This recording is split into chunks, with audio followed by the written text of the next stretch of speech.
کبھی یہ خیال آیا ہے کہ آخر کچھ کتابوں کو ہی کلاسک کا درجہ کیوں ملتا ہے؟ یہ کوئی تکے کی بات نہیں ہے۔ سچ تو یہ ہے کہ ادبی دنیا کا یہ جو ایلیٹ کلب ہے، یہ ایک بہت طاقتور نظریے پر کھڑا ہے۔ ایک ایسا نظریہ جو یہ طے کرتا ہے کہ کون سی کہانیاں یاد رکھی جائیں گی اور کون سی بس بھلا دی جائیں گی۔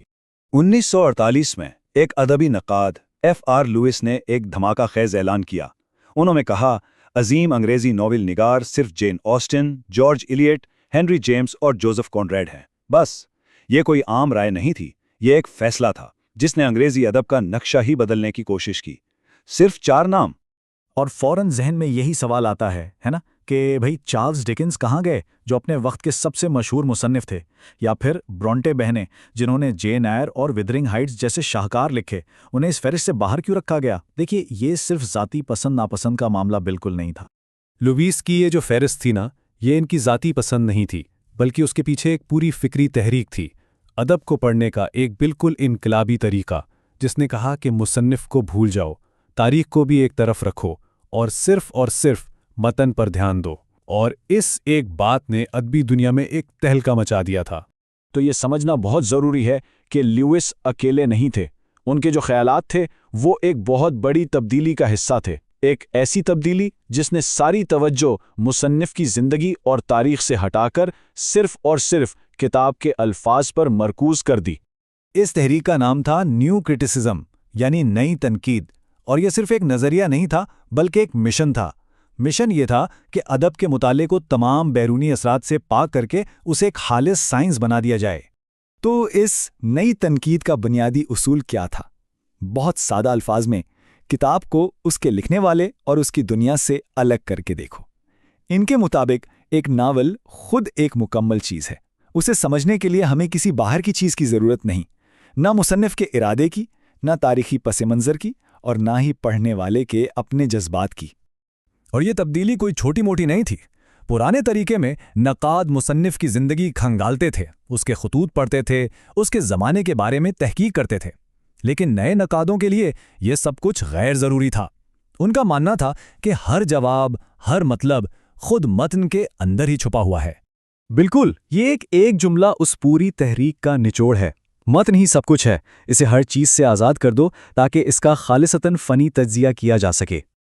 اچھا، اس نظریے کو عملی جامہ پہنانے کے لیے ان نئے نقادوں نے کچھ بڑے سخت اصول بنائے۔ ان اصولوں کا مقصد یہ تھا کہ تجزیہ صرف اور صرف ادبی کام تک ہی محدود رہے، ادھر ادھر نہ بھٹکے۔ پہلا اصول تھا ارادی مغالطہ، مطلب یہ کہ مصنف کیا کہنا چاہتا تھا یہ اہم نہیں ہے، اہم تو یہ ہے کہ متن اصل میں کیا کہہ رہا ہے۔ مثال کے طور پر، اگر کوئی شاعر کہے کہ میری نظم بادلوں کے بارے میں ہے، لیکن نظم کے الفاظ خود موت کی بات کرتے ہوں، تو پھر نظم موت کے بارے میں ہی ہے، مصنف کا ارادہ غیر متعلق ہے۔ دوسرا اصول تھا تاثراتی مغالطہ۔ اس کے مطابق پڑھنے والے کے جذبات بھی غیر متعلق ہے۔ اگر کوئی کہانی پڑھ کر کوئی رو پڑتا ہے تو یہ اس کا ذاتی تجربہ ہے، اس سے کہانی کی ادبی خوبی ثابت نہیں ہوتی۔ تنقید کو موضوعی یعنی آبجیکٹو ہونا چاہیے، موضوعی یعنی سبجیکٹو نہیں۔ اور یہ جو گلدان کی مثال ہے نا، یہ اس تصور کو بہترین طریقے سے سمجھاتی ہے۔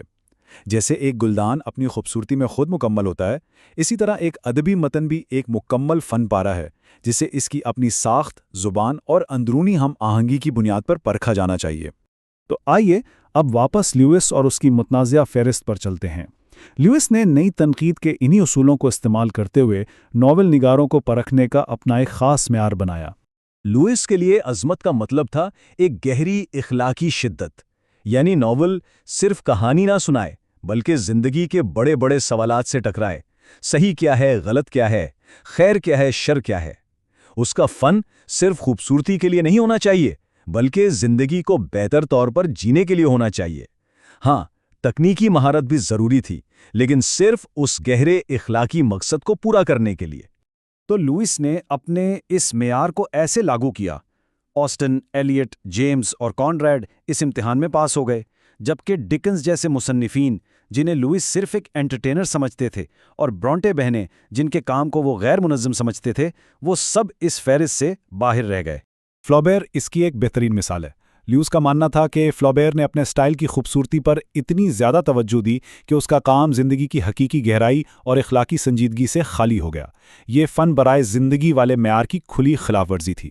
لیکن ظاہر ہے اتنے سخت اور محدود نظریے پر شدید تنقید تو ہونی ہی تھی۔ بہت سے لوگوں نے محسوس کیا کہ لیوس کا عظمت کا پیمانہ بہت ہی تنگ تھا۔ سب سے بڑا اعتراض یہ تھا کہ بھائی لیوس کی دنیا میں ہنسی مذاق، طنز اور زندگی کے جو عجیب و غریب رنگ ہیں ان کے لیے تو کوئی جگہ ہی نہیں تھی۔ اس نے ادب کی اتنی وسیع دنیا کو چند اخلاقی اصولوں میں قید کر دیا تھا۔ اور یہ اس محدودیت کی ایک ناقابل یقین مثال ہے۔ ویدرنگ ہائٹس جیسا پرجوش اور انقلابی ناول اسے محض ایک کھیل یا ایک عجیب چیز کہہ کر نظر انداز کر دینا یہ صاف ظاہر کرتا ہے کہ اس کا بنایا ہوا نظام ہر قسم کی عظمت کو پہچان ہی نہیں سکتا تھا۔ اور سب سے دلچسپ بات یہ ہے کہ خود لوئس کو بھی اپنے فیصلے پر نظر ثانی کرنی پڑی۔ کئی سالوں بعد اس نے ڈکنس کے بارے میں ایک پوری کتاب لکھی اور اسے عظیم مصنفین میں شمار کیا۔ یہ اس بات کا سب سے بڑا ثبوت تھا کہ بظاہر موضوع نظر آنے والا یہ نظام بھی آخرکار کتنا موضوعی تھا۔ تو اس ساری بحث کا آخر نتیجہ کیا نکلا؟ کیا نئی تنقید اور دی گریٹ ٹریڈیشن بس تاریخ کا ایک باب بن کر رہ گئے؟ نہیں، ایسا بالکل بھی نہیں ہے۔ اس تحریک کی سب سے بڑی اور پائیدار میراث ہے گہرا مطالعہ، یا جسے کلوز ریڈنگ کہتے ہیں۔ آج بھی جب اسکولوں اور یونیورسٹیوں میں ادب کا تجزیہ کیا جاتا ہے تو متن کے الفاظ، اس کی ساخت، اس کے استعاروں اور علامتوں پر جو توجہ دی جاتی ہے، یہ طریقہ سیدھا نئی تنقید سے ہی آیا ہے۔ اور آخر میں یہ سوال ہمارے سوچنے کے لیے ہے۔ جب ہم صرف متن پر توجہ مرکوز کرتے ہیں تو ہمیں بے شمار تفصیلات اور فنی باریکیوں کو سمجھنے میں بہت مدد ملتی ہے، لیکن کیا اس کوشش میں ہم مصنف کی دنیا، اس کے معاشرے اور تاریخ کے ان بڑے دھاروں سے دور ہو جاتے ہیں جو کسی بھی فن پارے کو جنم لیتے ہیں؟ یہ ایک ایسا سوال ہے جو آج بھی ادبی تنقید میں زندہ ہے۔